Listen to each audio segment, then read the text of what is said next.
ಸಮಸ್ತ ಕನ್ನಡಿಗ ಬಾಂಧವರಿಗೆ ಶರಣು ಶರಣಾರ್ಥಿ.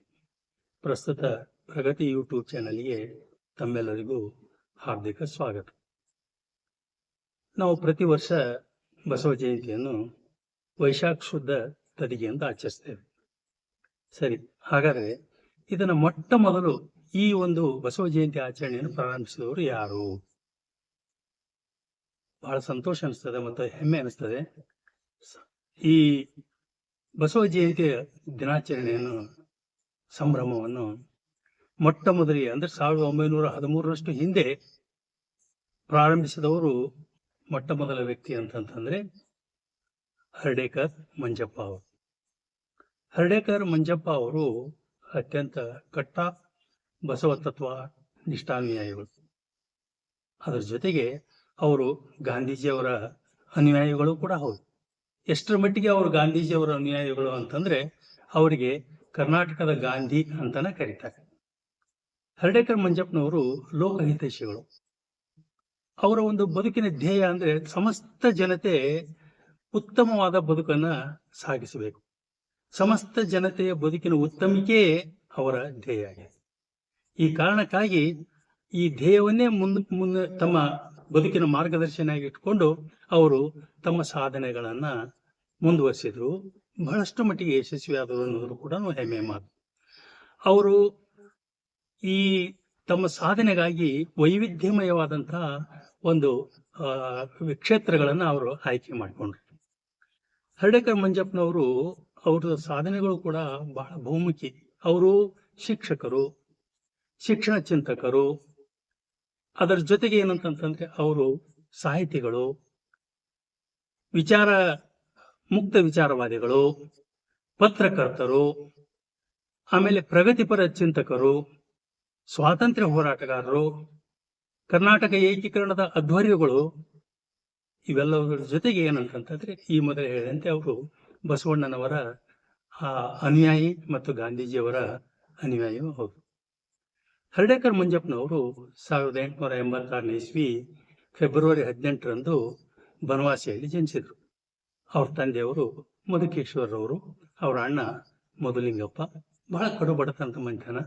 ಮತ್ತು ಅಷ್ಟೇ ಒಂದು ದುಃಖದ ವಿಷಯ ಅಂತಂತಂದ್ರೆ ಹರ್ಡೇಕರ್ ಮಂಜಪ್ಪನವರು ಬಾಲ್ಯದಲ್ಲಿಯೇ ತಮ್ಮ ತಂದೆಯನ್ನು ಕೂಡ ಕಳೆದುಕೊಂಡ್ರು. ಅವರ ಅಣ್ಣ ಮಧುಲಿಂಗಪ್ಪ ಅವರು ಶಿರಸಿಯಲ್ಲಿ ಗುಮಾಸ್ತರಾಗಿದ್ದರು. ಹರ್ಡೇಕರ್ ಮಂಜಪ್ಪನವರು ತಮ್ಮ ಪ್ರಾಥಮಿಕ ಶಿಕ್ಷಣವನ್ನ ಬನವಾಸಿಯಲ್ಲಿ ಮುಗಿಸಿದರು.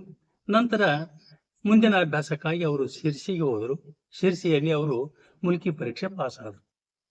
ಮುಲ್ಕಿ ಪರೀಕ್ಷೆ ಪಾಸಾದ ಮೇಲೆ ಅವರು ಶಿಕ್ಷಕರಾಗಿ, ಕನ್ನಡ ಶಾಲೆಯ ಶಿಕ್ಷಕರಾಗಿ ನೇಮಕಗೊಂಡರು. ಹರ್ಡೇಕರ್ ಮಂಜಪ್ಪನವರು ಇವ್ರ ಬಗ್ಗೆ ಇಷ್ಟೊಂದು ಪ್ರೀತಿ ಏನಂತಂದ್ರೆ ಮಂಜಪ್ಪ ಶಿಕ್ಷಕರ ಪಾಠ ಅಂದ್ರೆ ಅವ್ರಿಗೆ ಬಹಳ ಇಷ್ಟ. ಅದರ ಜೊತೆಗೆ ಆಟದ ಮೈದಾನದಲ್ಲಿಯೂ ಕೂಡ ಅಷ್ಟೇ. ಹರ್ಡೇಕರ್ ಮಂಜಪ್ಪನವರು ಮೈದಾನದಲ್ಲಿ ಮಕ್ಕಳಿಗೆ ಸ್ವತಃ ತಾವೇ ಏನಂತಂದ್ರ ಇವು ಪ್ರಾಸಭರಿತವಾದಂತ ಪ್ರಾಸಪೂರ್ಣವಾದಂತ ಪದಗಳನ್ನು ರಚಿಸಿ ಒಳ್ಳೆ ಉತ್ಸಾಹಕರ ರೀತಿಯಲ್ಲಿ ಏನಪ್ಪ ಅಂದ್ರೆ ಅವುಗಳನ್ನ ಹಾಡ್ತಿದ್ರು. ಇದರಿಂದಾಗಿ ಆಟದ ಮೈದಾನದಲ್ಲಿಯೂ ಕೂಡ ಅವರು ಒಳ್ಳೆ ಉತ್ತಮ ಶಿಕ್ಷಕರಾಗಿ ಗಳಿಸ್ಕೊಂಡ್ರು. ಎಷ್ಟರ ಮಟ್ಟಿಗೆ ಅಂತಂತಂದ್ರೆ ಅವ್ರ ದೃಷ್ಟಿಯಲ್ಲಿ play ground is the open class room ಅಂತ, ಗೋಡೆಗಳಿಲ್ಲದಂತ ಒಂದು ವಿಶಾಲ ವರ್ಗ ಕೋಣೆ ಅಂತ, ಬಹಳಷ್ಟು ಶೈಕ್ಷಣಿಕ ಮೌಲ್ಯಗಳನ್ನ ಅದು ಹೊಂದಿದೆ ಅಂತಕ್ಕಂಥ ಅಭಿಪ್ರಾಯವನ್ನು ಅವರು ವ್ಯಕ್ತಪಡಿಸ್ತಾರೆ. ಅದು ವ್ಯಕ್ತಿತ್ವ ವಿಕಸನದ ಜೊತೆಗೆ ಏನಪ್ಪಾ ಅಂತಂದ್ರೆ ಸಾಮಾಜಿಕ ಸಂಬಂಧವನ್ನ ಬೆಳೆಸುವಲ್ಲಿಯೂ ಕೂಡ ಅದು ಬಹಳ ಒಳ್ಳೆ ಉತ್ತಮವಾದಂತ ವರ್ಗ ಕೋಣೆ, ಗೋಡೆ ರಹಿತ ವರ್ಗ ಕೋಣೆ. ಅದಕ್ಕಿಂತ ಹೆಚ್ಚು ನನಗೂ ಒಬ್ಬ ಶಿಕ್ಷಕನಾಗಿ ಅವ್ರ ಬಗ್ಗೆ ಬಹಳ ಮೆಚ್ಚುಗೆಯ ವಿಚಾರ ಏನಂತಂದ್ರೆ ಮಕ್ಕಳಿಗೆ ಕಲಿಸುವ ಶಿಕ್ಷಕನು ಮೊದಲು ತಾನು ಮಗುವಾಗುವುದನ್ನು ಕಲಿಯಬೇಕು ಅನ್ನುವಂಥದ್ದು ಅವ್ರದ್ದು ಬಹಳ ಮುಖ್ಯವಾದ. ಆಮೇಲೆ ಅವ್ರು ಇಂಥ ಕಾಲಘಟ್ಟದಲ್ಲಿ ಬದುಕ್ತಾ ಇದ್ರಲ್ಲ, ಆಗ ಸ್ವಾತಂತ್ರ್ಯ ಹೋರಾಟ ಬಹಳ ತೀವ್ರಗತಿಯಲ್ಲಿ ಇತ್ತು. ಆ ಸಂದರ್ಭದಲ್ಲಿ ಜನ್ಮಸಿದ್ಧ ನನ್ನ ಸ್ವರಾಜ್ಯ ನನ್ನ ಜನ್ಮಸಿದ್ಧ ಹಕ್ಕು ಅಂತಂದು ಏನ್ ತಿಲಕರವ್ರು ಹೇಳಿದ್ರಲ್ಲ, ಅವರು ಒಂದು ಪತ್ರಿಕೆಯನ್ನು ಹೊರಡಿಸ್ತಿದ್ರು. ಅದು ಕೇಸರಿ ಅಂತಕ್ಕಂಥ ಪತ್ರಿಕೆ. ತಿಲಕರವರು ತಮ್ಮ ಕೇಸರಿ ಪತ್ರಿಕೆಯಲ್ಲಿ ವ್ಯಕ್ತಪಡಿಸುತ್ತಿದ್ದಂತ ತೀವ್ರವಾದಂತ ಉಜ್ವಲ ರಾಷ್ಟ್ರಾಭಿಮಾನದ ಬರಹಗಳು ನಮ್ಮ ಹರ್ಡೇಕರ್ ಮಂಜಪ್ಪನವರಲ್ಲಿ ಬಹಳಷ್ಟು ಪ್ರಭಾವವನ್ನು ಬೀರಿದವು. ಎಷ್ಟರ ಮಟ್ಟಿಗೆ ಅಂದ್ರೆ ಹರ್ಡೇಕರ್ ಮಂಜಪ್ಪನವರು ತಾವು ಪತ್ರಿಕೋದ್ಯಮಿ ಆಗಬೇಕು ಅನ್ನುವಂತ ಒಂದು ಬಲವಾದ ಆಶೆಯನ್ನು ಹೊಂದಿದ್ರು. ಆದ್ರೆ ಸ್ಥಿತಿ ಹಿಂಗಿತ್ತಲ್ಲ, ಕೈಯಲ್ಲಿ ಹಣ ಇಲ್ಲ, ಹಿಂದೆ ಬೆನ್ನಿಗೆ ಜನಬೆಂಬಲವಿಲ್ಲ, ಮುದ್ರಣಾಲಯ ಇಲ್ಲ, ಇಂಥ ಒಂದು ಇಲ್ಲ ಅನ್ನುವಂಥವ್ರುಗಳ ಮಧ್ಯದಲ್ಲಿ ಅವರಿಗೆ ಐತಿ ಅನ್ನೋದು ಯಾವ್ದಿತ್ತಪ್ಪ ಅಂದ್ರೆ ಒಂದು ಸಂಕಲ್ಪ, ನಾನು ಪತ್ರಿಕೋದ್ಯಮಿ ಸ್ಟಾರ್ಟ್ ಮಾಡಬೇಕು ಅಂತಂದು. ಈ ಕಾರಣಕ್ಕಾಗಿ ಅವರ ಅಣ್ಣ ಮಧುಲಿಂಗಪ್ಪ ಅವರು ಕೂಡ ತಮ್ಮ ವೃತ್ತಿಗೆ ರಾಜೀನಾಮೆ ಕೊಟ್ಟರು. ಇಬ್ರು ತಮ್ಮ ವೃತ್ತಿಗಳಿಗೆ ರಾಜೀನಾಮೆ ಕೊಟ್ಟು ಪತ್ರಿಕೆಯನ್ನು ಆರಂಭಿಸೇ ಬಿಟ್ರು. ಅದು 1906ನೇ ಇಸ್ವಿ. ಅವರು ಆರಂಭಿಸಿದಂತ ಪತ್ರಿಕೆ ಹೆಸರು ಧನುರ್ಧಾರಿ ಧನುರ್ಧಾರಿ ಅಂತ ಹೇಳಿದ್ರು. ಆಗ ನಮ್ಮ ಮಂಜಪ್ಪನವರ ವಯಸ್ಸು ಎಷ್ಟಪ್ಪ ಅಂದ್ರೆ ಕೇವಲ 21. ಹರ್ಡೇಕರ್ ಮಂಜಪ್ಪನವ್ರದ್ದು ನೇರ, ನಿಷ್ಠುರ ಮತ್ತು ನಿರ್ಭೀತವಾದಂತ ಒಂದು ಪತ್ರಿಕಾ ನಿಲುವು, ಅವ್ರ ಪತ್ರಿಕಾ ನೀತಿ, ಪತ್ರಿಕಾ ಧೋರಣೆ. ಅವ್ರು ತಮ್ಮ ಪತ್ರಿಕೆಯಲ್ಲಿ ಜನಸಾಮಾನ್ಯರ ದಾರುಣವಾದಂಥ ಬದುಕು, ಬ್ರಿಟಿಷರ ಅತ್ಯಂತ ಅಮಾನುಷವಾದಂಥ ದಬ್ಬಾಳಿಕೆ, ಅದರ ಜೊತೆಗೆ ಸ್ವಾತಂತ್ರ್ಯ ಹೋರಾಟಗಾರರ ಉಜ್ವಲ ರಾಷ್ಟ್ರಾಭಿಮಾನ, ಇವುಗಳು ಏನಂತಂದ್ರೆ ಬ್ರಿಟಿಷ್ ಸರ್ಕಾರದ ಕೆಂಗಣ್ಣಿಗೆ ಉರಿಯೋದು ಅಷ್ಟೇ ಅಲ್ಲ, ಜನಸಾಮಾನ್ಯರನ್ನ ಬಹಳಷ್ಟು ಏನಪ್ಪಾ ಅಂತಂದ್ರೆ ಹೋರಾಟಕ್ಕೆ ಬೆಂಬಲಿಸುವ ರೀತಿಯಲ್ಲಿ, ಪ್ರೋತ್ಸಾಹಿಸುವ ರೀತಿಯಲ್ಲಿ ಅವು ಒಳ್ಳೆ ಶಕ್ತಿಶಾಲಿಯಾಗಿದ್ವು. ಇದರಿಂದಾಗಿ ಆ ಮುದ್ರಣಾಲಯದ ಮಾಲಕರಿಗೆ ನಿದ್ದಿಗೇಡಾಗಿಬಿಡ್ತು. ಅವರು ಕಂಗೆಟ್ರು. ಪರಿಣಾಮ ಏನಾತಪ್ಪ ಅಂತಂದ್ರೆ ಅವರು ಮುದ್ರಣಾಲಯವನ್ನು ಬಂದ್ ಮಾಡಿಬಿಟ್ರು. ಪತ್ರಿಕೆ ನಿಂತು ಹೋಗ್ಬಿಡ್ತು. ಅದ್ರ ಜೊತೆಗೆ ಮತ್ತೆ ಗಾಯದ ಮೇಲೆ ಬರೆ ಎಳೆಯುವಂತ ಏನಾಯ್ತು ಅಂತಂದ್ರೆ ಪ್ಲೇಗ್ ಹಾವಳಿ ಒಂದು ಎದ್ದುಬಿಡ್ತು. ಪರಿಣಾಮವಾಗಿ ಹಳ್ಳಿಗಳೇ ಏನಪ್ಪಾ ಅಂದ್ರೆ ಖಾಲಿ. ನಮ್ಮ ಈ ಹರ್ಡೇಕರ್ ಮಂಜಪ್ಪನವರು ಹಳ್ಳಿಯ ಹೊರಗೆ ಗುಡಿಸಲಲ್ಲಿ ವಾಸ, ಕೈಯಲ್ಲಿ ದುಡ್ಡಿಲ್ಲ. ಎಷ್ಟೋ ದಿನಗಳನ್ನ ಅವರು ಕೆಲವೊಂದು ಒಪ್ಪತ್ತಿನ ಊಟ, ಬರೀ ನೀರು ಕುಡಿದು ಮಲಗುವಂತಹ ಸ್ಥಿತಿ. ಇಂಥ ಸ್ಥಿತಿಯಲ್ಲಿಯೂ ಕೂಡ ಅವರು ಎಷ್ಟೊಂದು ಒಂದು ಗಡಸುತನ, ಎಷ್ಟೊಂದು ಒಂದು ಛಲ ಅಂತಂತಂದ್ರೆ ಪತ್ರಿಕೆಯನ್ನು ಮತ್ತೆ ಆರಂಭಿಸಬೇಕು ಅಂತಾನೆ ಬಿಡ್ಲಿಲ್ಲ. ಕೊನೆಗೂ 1908ರಲ್ಲಿ ಮತ್ತೆ ಪತ್ರಿಕೆಯನ್ನ ಆರಂಭಿಸಿದ್ರು. ಈ ಸಂದರ್ಭದಲ್ಲಿ ಸ್ವಾತಂತ್ರ್ಯ ಹೋರಾಟದ ಮುಂಚೂಣಿಯಲ್ಲಿದ್ದವ್ರು ಯಾರಪ್ಪ ಅಂತಂದ್ರೆ ಲಾಲ್, ಬಾಲ್ ಮತ್ತು ಪಾಲ್ ಅಂತಂದು. ಆಗ ಅವರು ಬಹಳ ಜನಜನಿತರಾಯ್ತು. ಅಂದ್ರೆ ಲಾಲಾ ಲಜಪತ್ ರಾಯ್, ಬಾಲ್ ಗಂಗಾಧರ್ ತಿಲಕ್, ಬಿಪಿನ್ ಚಂದ್ರ ಪಾಲ್, ಇವರ ಒಂದು ಉಗ್ರವಾದ ವಿಚಾರಗಳು ಪತ್ರಿಕೆಗಳಲ್ಲಿ ಪ್ರತಿಧ್ವನಿಗೊಂಡು ಅನ್ನುವಂಥ ಮಾತು. ಮುಂದೆ ಮಹಾತ್ಮ ಗಾಂಧಿ, ನಮ್ಮ ಹರ್ಡೇಕರ್ ಮಂಜಪ್ಪನವರು ಗಾಂಧೀಜಿಯವರಿಂದ ತೀವ್ರವಾಗಿ ಏನಪ್ಪಾ ಅಂತಂದ್ರೆ ಅವರು ಪ್ರಭಾವಿತರಾದರು. ಈ ಕಾರಣಕ್ಕಾಗಿ ಅವ್ರು ಏನ್ ಮಾಡಿದ್ರು ಅಂತಂತಂದ್ರೆ ಮಹಾತ್ಮ ಗಾಂಧೀಜಿಯವರ ಒಂದು ಆಗಿನ ಸತ್ಯಾಗ್ರಹವನ್ನ ಮಹಾತ್ಮ ಗಾಂಧೀಜಿಯವರು ಹಮ್ಮಿಕೊಂಡಿದ್ರು. ಈ ಸತ್ಯಾಗ್ರಹದ ಬಗ್ಗೆ ನಮ್ಮ ಹರ್ಡೇಕರ್ ಮಂಜಪ್ಪನವರಿಗೆ ಏನಂತಂತಂದ್ರೆ ಬಹಳಷ್ಟು ಒಂದು ಒಲವು. ಎಷ್ಟರ ಮಟ್ಟಿಗೆ ಒಲವಪ್ಪ ಅಂತಂದ್ರೆ 1910ನೇ ಇಸ್ವಿಯಲ್ಲಿ ಅವರು ಅಜೀವ ಬ್ರಹ್ಮಚರ್ಯವನ್ನ ಏನಪ್ಪಾ ಅಂದ್ರೆ ಪ್ರತಿಜ್ಞೆ ಕೈಗೊಂಡ್ರು ಮತ್ತು ಬದುಕಿನುದ್ದಕ್ಕೂ ಅಜೀವ ಬ್ರಹ್ಮಚರ್ಯವನ್ನ ಪಾಲಿಸುತ್ತಾ ಸಾರ್ವಜನಿಕ ಜೀವನಕ್ಕಾಗಿ, ರಾಷ್ಟ್ರೀಯ ಹೋರಾಟಕ್ಕಾಗಿ ತಮ್ಮ ಬದುಕನ್ನು ಅರ್ಪಿಸಿಕೊಂಡ್ರು. ಹರ್ಡೇಕರ್ ಮಂಜಪ್ಪನವರಿಗೆ ಮಹಾತ್ಮ ಗಾಂಧೀಜಿಯವರು ಕೈಗೊಂಡಂತ ಸತ್ಯಾಗ್ರಹ ಬಹಳ ಇಷ್ಟ ಆಗಿದೆ. ಅದರ ತಾತ್ವಿಕ ನೆಲೆಯನ್ನ ಅವರು ಬಹಳ ಮೆಚ್ಚಿಕೊಂಡ್ರು. ಎಷ್ಟರ ಮಟ್ಟಿಗೆ ಮೆಚ್ಚಿಕೊಂಡ್ರಪ್ಪ ಅಂತಂದ್ರೆ ಮಹಾತ್ಮ ಗಾಂಧೀಜಿಯವರು ಏನು ದಕ್ಷಿಣ ಆಫ್ರಿಕಾದಲ್ಲಿ ಸತ್ಯಾಗ್ರಹವನ್ನು ಆರಂಭಿಸಿದ್ರು, ಆ ಸತ್ಯಾಗ್ರಹಕ್ಕೆ ಹರ್ಡೇಕರ್ ಮಂಜಪ್ಪನವರು ದಾವಣಗೆರೆಯಿಂದ ಹಣವನ್ನು ಸಂಗ್ರಹಿಸಿ ಕಳಿಸಿಕೊಡ್ತಿದ್ರು. ಅಷ್ಟರ ಮಟ್ಟಿಗೆ ಏನಂತಂದ್ರೆ ಈ ಸತ್ಯಾಗ್ರಹದ ಬಗ್ಗೆ ಅವರಿಗೆ ಅಪಾರವಾದಂತ ಒಲವು. ಆ ಸಂದರ್ಭದಲ್ಲಿ ಅವರು 1918 ಇಸ್ವಿ ಸಂದರ್ಭ ಅವರು ಜ್ಞಾನ ಪ್ರಸಾರಕ ಸಂಘ ಅಂತಕ್ಕಂಥ ಜ್ಞಾನ ಪ್ರಸಾರಕ ಸಂಘವನ್ನ ಅವ್ರು ಕಟ್ಟಿದ್ರು. ಆ ಒಂದು ಸಂಘದ ಆಶ್ರಯದಲ್ಲಿ ಅವ್ರು ಏನ್ ಮಾಡಿದ್ರು ಅಂತಂದ್ರೆ ಖಾದಿ ಚಳವಳಿಯನ್ನ, ಅಂದ್ರೆ ಖಾದಿಯನ್ನ ವ್ಯಾಪಕವಾಗಿ ಎಲ್ಲರೂ ಧರಿಸಬೇಕು ಅಂತಕ್ಕಂಥ ಒಂದು ಖಾದಿ ಪ್ರಸಾರಕ ಚಳವಳಿಯನ್ನು ಏನ್ ಮಾಡಿದ್ರಪ್ಪ ಅಂತಂದ್ರೆ ಆರಂಭಿಸಿದ್ರು. ಸ್ವತಃ ತಾವೇ ಏನ್ ಮಾಡಿದ್ರು ಅಂತಂತಂದ್ರೆ ಖಾದಿಯನ್ನ ಉಡತೊಡಗಿದ್ರು. ಮಂಜಪ್ಪನವರು ಒಂದು ಬಹಳ ಶ್ರೇಷ್ಠ ಗುಣ ಅಂದ್ರೆ ಅವ್ರು ಕೇವಲ ಅವರು ಬೋಧಿಸ್ತಿದ್ದಿಲ್ಲ, ಅದ್ರ ಜೊತೆಗೆ ಅವರು ಸ್ವತಃ ತಾವು ಅದನ್ನು ಬದುಕ್ತಿದ್ರು. ಯಾವುದನ್ನು ಬದುಕ್ತಿದ್ರು ಅದನ್ನು ಬೋಧಿಸ್ತಿದ್ರು, ಯಾವುದನ್ನು ಬೋಧಿಸ್ತಿದ್ರು ಅದನ್ನು ಬದುಕ್ತಿದ್ರು. ಹೀಗಾಗಿ ಮಂಜಪ್ಪನವರು ಒಂದು ವ್ಯಕ್ತಿತ್ವ ಬಹಳ ತೂಕದ ವ್ಯಕ್ತಿತ್ವ ಅಂತಕ್ಕಂಥದ್ದು. ಆಮೇಲೆ ಹರ್ಡೇಕರ್ ಮಂಜಪ್ಪನವರು ಏನ್ ಮಾಡಿದ್ರು ಅಂತಂತಂದ್ರೆ ಆ ಸಂದರ್ಭದಲ್ಲಿ ಮಹಾತ್ಮ ಗಾಂಧೀಜಿಯವರು ಅಸಹಕಾರ ಚಳವಳಿಯನ್ನು ಆರಂಭಿಸಿದ್ರು. ಈ ಅಸಹಕಾರ ಚಳವಳಿ ಎಷ್ಟರ ಮಟ್ಟಿಗೆ ವ್ಯಾಪಕ ಆತಪ್ಪ ಅಂತಂತಂದ್ರೆ ಬಹಳಷ್ಟು ಇಡೀ ಭಾರತದ ಸಾಮಾನ್ಯ ಜನತೆಯು ಅದರಲ್ಲಿ ಪಾಲ್ಗೊಳ್ಳುವಂತಹದ್ದು. ಗಾಂಧೀಜಿಯವರ ದೊಡ್ಡ ಕೊಡುಗೆ ಸ್ವಾತಂತ್ರ್ಯ ಹೋರಾಟದಲ್ಲಿ ದೊಡ್ಡ ಕೊಡುಗೆ, ಗಮನಾರ್ಹ ಕೊಡುಗೆ ಏನಪ್ಪಾ ಅಂದ್ರ, ಅವರು ಸ್ವಾತಂತ್ರ್ಯ ಹೋರಾಟವನ್ನ ಕೇವಲ ನಾಯಕರಿಗೆ ಮಾತ್ರ ಸೀಮಿತ ಅಂತ ಮಾಡಲಿಲ್ಲ. ಬದಲಾಗಿ ಜನಸಾಮಾನ್ಯರೆಲ್ಲರನ್ನು ಅವರು ಸಂಪರ್ಕಿಸಿ ಇಡೀ ಈ ಸ್ವಾತಂತ್ರ್ಯದ ಹೋರಾಟ ಪ್ರತಿಯೊಬ್ಬ ಭಾರತೀಯನ ಜನಸಾಮಾನ್ಯನ ಮೊದಲುಗೊಂಡು ಪ್ರತಿಯೊಬ್ಬರ ಒಂದು ಸಂಬಂಧ ಇದು ಅಂತಕ್ಕಂಥ ಒಂದು ನಿಲುವನ್ನ, ಒಂದು ಒಲವನ್ನ, ಒಂದು ಬಲವನ್ನ ಅವರು ತುಂಬಿದ್ದು ಬಹಳ ದೊಡ್ಡ ಮಾತು. ಈ ಹಿನ್ನೆಲೆಯಲ್ಲಿ ಈ ಅಸಹಕಾರ ಚಳವಳಿ ಏನು ಯಶಸ್ವಿ ಆಯ್ತಲ್ಲ, ಬ್ರಿಟಿಷರಿಗೆ ಬಹಳಷ್ಟು ಇದು ನಿದ್ದೆಗೇಡು ಮಾಡಿತು. ಪರಿಣಾಮವಾಗಿ ಅವ್ರು ಏನ್ ಮಾಡಿದ್ರು ಅಂದ್ರೆ 1922 ಮಾರ್ಚ್ 18ರಂದು ಗಾಂಧೀಜಿಯವರು ಬಂಧಿಸಿ 6 ವರ್ಷ ಜೈಲು ಶಿಕ್ಷೆ ಕೊಟ್ಟರು. ನಮ್ಮ ಮಂಜಪ್ಪನವರು, ಹರ್ಡೇಕರ್ ಮಂಜಪ್ಪನವರು ಏನ್ ಮಾಡಿದ್ರು ಅಂತಂದ್ರೆ, ಈ ಮಾರ್ಚ್ 18 ಗಾಂಧಿ ಶಕೆ, ಇಲ್ಲಿಂದ ಗಾಂಧಿ ಶಕೆ ಅಂತಕ್ಕಂಥ ಗಾಂಧಿ ಯುಗವನ್ನ ಅವರು ಆರಂಭಿಸಿದ್ರು ಅಂತ. ಇಷ್ಟೆಲ್ಲ ಹೇಳಿದ ಮೇಲೆ ಒಂದು ಮಾತನ್ನು ಸ್ಪಷ್ಟಪಡಿಸಬೇಕಾಗುತ್ತೆ. ಮಂಜಪ್ಪನವರು ಎಷ್ಟೇ ಗಾಂಧೀಜಿಯವರ ಅನುಯಾಯಿ ಆಗಿದ್ರು ಕೂಡ, ಗಾಂಧೀಜಿಯವರ ಅನುಯಾಯಿ ಆಗಿದ್ದರು ಹೊರತು ಗಾಂಧೀಜಿಯವರ ಅಂಧಾನುಯಾಯಿ ಆಗಿರ್ಲಿಲ್ಲ ಅನ್ನೋದು ಬಹಳ ಗಮನಾರ್ಹವಾದ ಮಾತು. ಇದು ನಮ್ಗೆ ಏನ್ ತೋರಿಸ್ಕೊಟ್ಟತಿ ಅಂದ್ರೆ, ಮಂಜಪ್ಪನವರು ವಿವೇಚನಾಶೀಲ ಚಿಂತಕರು ಅಂತ.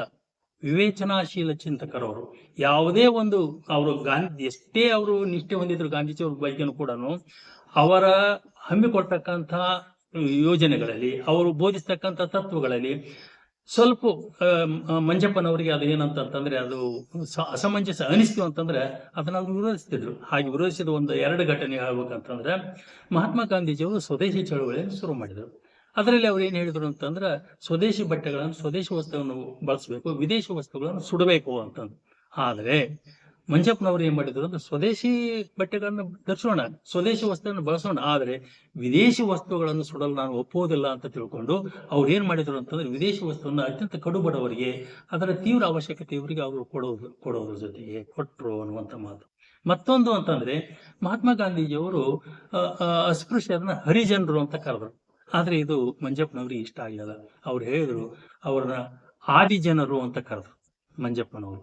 ಇದು ಏನಪ್ಪಾ ಅಂದ್ರೆ ನಮ್ಗೆ ಏನ್ ತೋರಿಸ್ಕೊಡ್ತದ ಅಂತಂದ್ರೆ, ಮಂಜಪ್ಪನವರು ಗಾಂಧೀಜಿಯವರ ಅನುಯಾಯಿಗಳಾಗಿದ್ದರೆ ಹೊರತು ಅಂಧಾನುಯಾಯಿಗಳಾಗಿರ್ಲಿಲ್ಲ. ಹರ್ಡೇಕರ್ ಮಂಜಪ್ಪನವರು ಸ್ವಾಮಿ ದಯಾನಂದರವರಿಂದ ಮತ್ತು ಅವರು ಸ್ಥಾಪಿಸಿದಂತ ಆರ್ಯ ಸಮಾಜದಿಂದ ತೀವ್ರ ಪ್ರಭಾವಿತರಾಗಿದ್ರು. ಎಷ್ಟರ ಮಟ್ಟಿಗೆ ಅವರು ಪ್ರಭಾವಿತರಾಗಿದ್ರು ಅಂದ್ರೆ, ಸ್ವಾಮಿ ದಯಾನಂದ ಸರಸ್ವತಿ ಅವರೇನು ಒಂದು ಸತ್ಯಾರ್ಥ ಪ್ರಕಾಶ ಅಂತ ಒಂದು ಒಳ್ಳೆ ಮಹತ್ವಪೂರ್ಣವಾದಂತಹ ಗ್ರಂಥವನ್ನು ಬರೆದಿದ್ರು. ಅದನ್ನ ಮಂಜಪ್ಪನವರು ಕನ್ನಡಕ್ಕೆ ಅನುವಾದಿಸಿದರು. ಅಷ್ಟೇ ಅಲ್ಲ, ಅವರು 1911 ಇಸ್ವಿಯ ಸಂದರ್ಭದಲ್ಲಿ ಅವರು ಮುಂಬೈಗೆ ಹೋದ್ರು. ಅಲ್ಲಿ ಆರ್ಯ ಸಮಾಜಕ್ಕೆ ಹೋದ್ರು. ಅಲ್ಲಿ ಆರ್ಯ ಸಮಾಜದಲ್ಲಿ ನಡೀತಿದ್ದಂತಹ ಭಜನೆಗಳು ಅಂದ್ರೆ ಭಕ್ತಿಗೀತೆಗಳು ಮತ್ತು ಪ್ರವಚನಗಳು ಇವ್ರ ಮೇಲೆ ಗಾಢವಾದ ಪ್ರಭಾವವನ್ನು ಬೀರಿದ್ರು. ಮುಂದೆ ಮಂಜಪ್ಪನವರು ಅಲ್ಲಿಂದ ದಾವಣಗೆರೆಗೆ ಬರ್ತಾರೆ. ದಾವಣಗೆರೆಯಲ್ಲಿ ವಿರಕ್ತ ಮಠದಲ್ಲಿದ್ದಂತ ಪೂಜ್ಯ ಶ್ರೀಗಳವರ ಒಂದು ಒಪ್ಪಿಗೆ ಪಡೆದುಕೊಂಡು ಪ್ರತಿ ಸೋಮವಾರ ಅವರು ಭಕ್ತಿ ಹಾಡುಗಳನ್ನ ಮತ್ತು ಪ್ರವಚನಗಳನ್ನ ಆರಂಭಿಸ್ತಾರೆ. ಇದು ಬಹಳಷ್ಟು ವ್ಯಾಪಕವಾದ ಒಂದು ಪ್ರಭಾವವನ್ನು ಬೀರ್ತದೆ. ಪರಿಣಾಮವಾಗಿ 1913ನೇ ಇಸ್ವಿಯಲ್ಲಿ ಪರಮ ಪೂಜ್ಯ ಮೃತ್ಯುಂಜಯ ಮಹಾಸ್ವಾಮಿಗಳವರ ಒಂದು ದಿವ್ಯ ಸಾನ್ನಿಧ್ಯದಲ್ಲಿ ಬಸವ ಜಯಂತಿಯನ್ನ ಹರ್ಡೇಕರ್ ಮಂಜಪ್ಪನವರು ಆಚರಿಸ್ತಾರೆ. ಇದು ಹರ್ಡೇಕರ್ ಮಂಜಪ್ಪನವರು ನೀಡಿದಂತ, ಅವರ ಬದುಕಿನಲ್ಲಿ ನೀಡಿದಂತ ಅನೇಕ ಕೊಡುಗೆಗಳಲ್ಲಿ ಒಂದು ಮಹತ್ವಪೂರ್ಣವಾದ ಅವಿಸ್ಮರಣೀಯ ಕೊಡುಗೆ ಅಂತಂದ್ರೂ ತಪ್ಪಲ್ಲ ಅಂತಕ್ಕಂಥ ಮಾತು. ಹರ್ಡೇಕರ್ ಮಂಜಪ್ಪನವರು ಬಸವಣ್ಣನವರ ಪರಮ ಆರಾಧಕರು. ಏನಾಯ್ತು ಒಮ್ಮೆ ಅಂತಂದ್ರೆ, 1924ನೇ ಇಸ್ವಿ ಬೆಳಗಾವಿಯಲ್ಲಿ ಕಾಂಗ್ರೆಸ್ ಅಧಿವೇಶನ ನಡೀತು. ಆ ಸಂದರ್ಭದಲ್ಲಿ ನಮ್ಮ ಮಂಜಪ್ಪನವರು ಅಲ್ಲಿ ಸೇವೆ ಮಾಡುವ ಸಲುವಾಗಿ ಒಂದು ಸೇವಾದಳವನ್ನು ಒಯ್ತಾರ. ಅದಕ್ಕೆ ಬಸವ ಸೇವಾದಳ ಅಂತ ಹೆಸರಿಟ್ಕೋತಾರ. ಆಮೇಲೆ ಅಲ್ಲಿ ಹೋದ್ಮೇಲೆ ಲಕ್ಷ್ಮಣರಾವ್ ಬಿಡೆ ಅಂತಕ್ಕಂಥವ್ರು ಇರ್ತಾರೆ. ಅವ್ರು ಒಳ್ಳೆ ಬರಹಗಾರರು.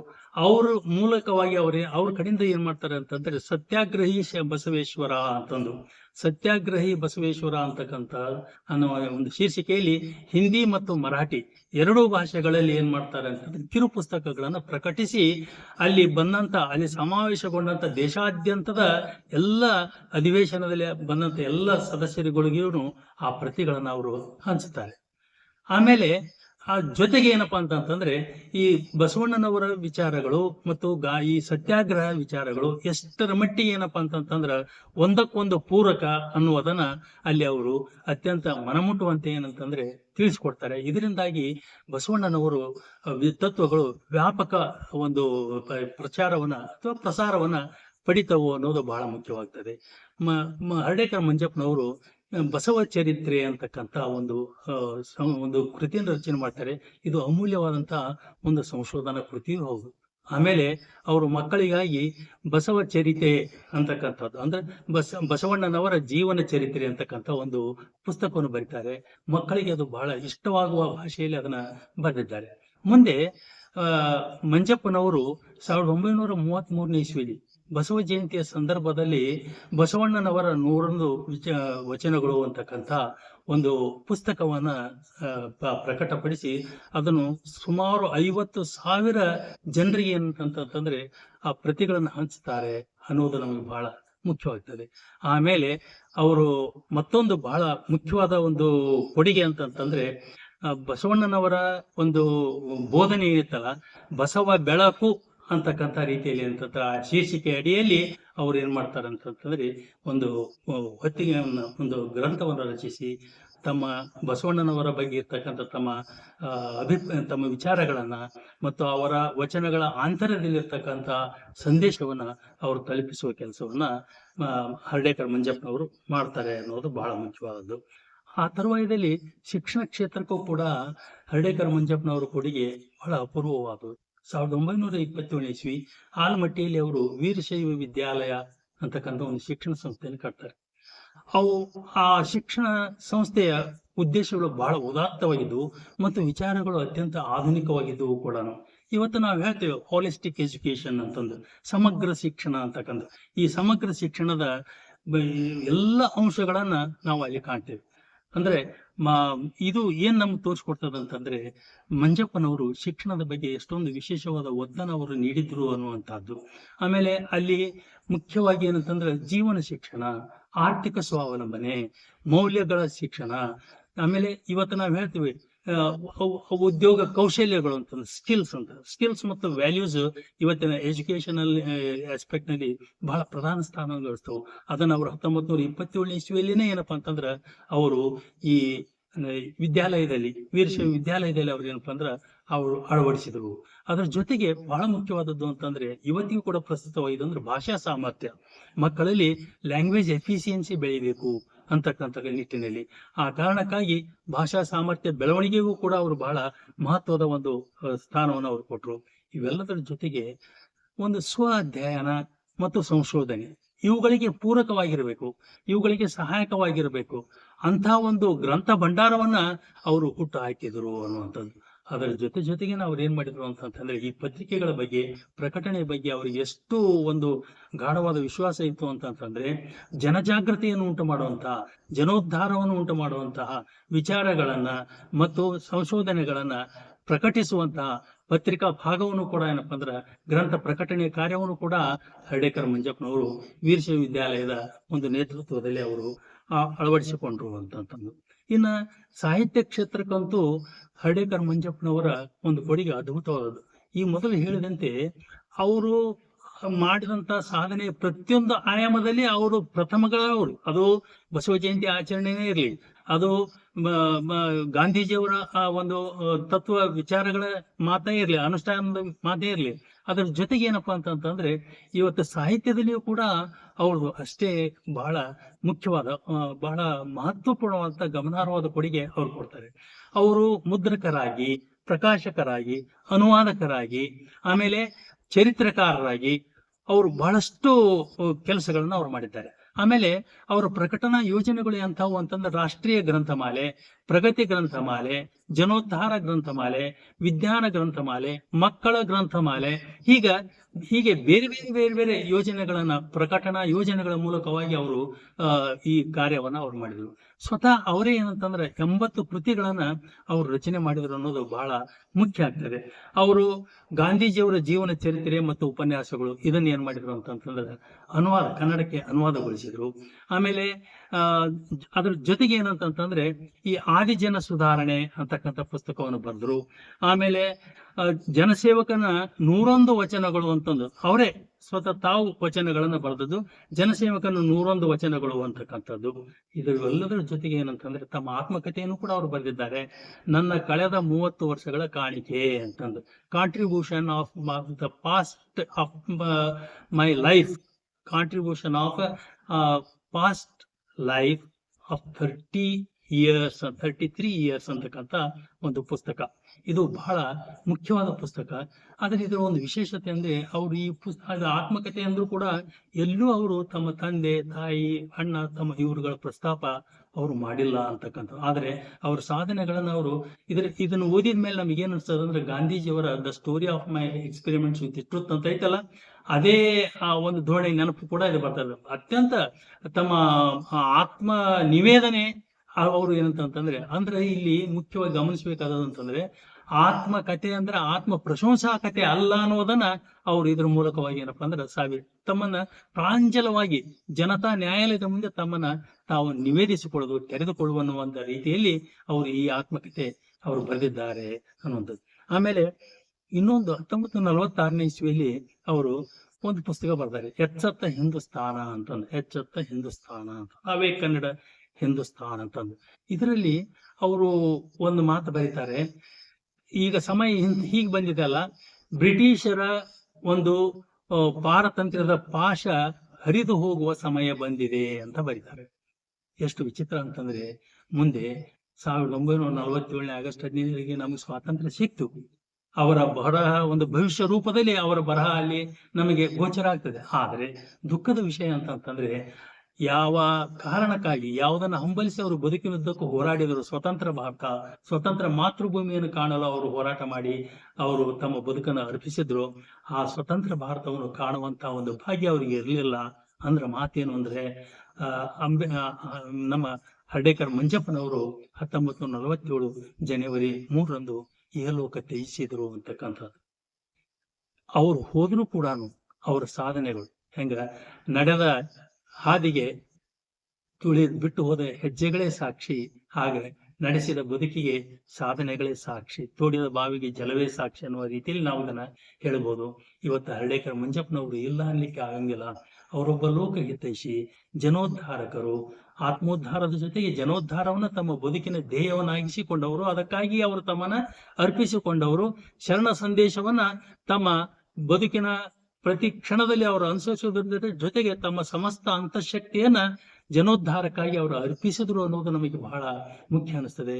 ವಿಶಾಲತೆ, ಔದಾರ್ಯ ಹಾಗೂ ಸೇವಾಧರ್ಮ ಇವು ಅವರು ನಮಗೆ ಬಿಟ್ಟು ಕೊಟ್ಟು ಹೋದಂತಹ ಸಂದೇಶಗಳು. ಆ ಸಂದೇಶಗಳು ನಮ್ಮ ಬದುಕಿಗೆ ದಾರಿದೀಪ ಆಗಲಿ ಅಂತಂದು ಆಶಿಸುತ್ತಾ ನಾನು ಈ ಸಂಚಿಕೆಯನ್ನು ಮುಕ್ತಾಯಗೊಳಿಸಲಿಕ್ಕೆ ಇಷ್ಟಪಡ್ತೇನೆ. ಈ ಸಂಚಿಕೆ ತಮಗೆ ಧನ್ಯವಾದಗಳು.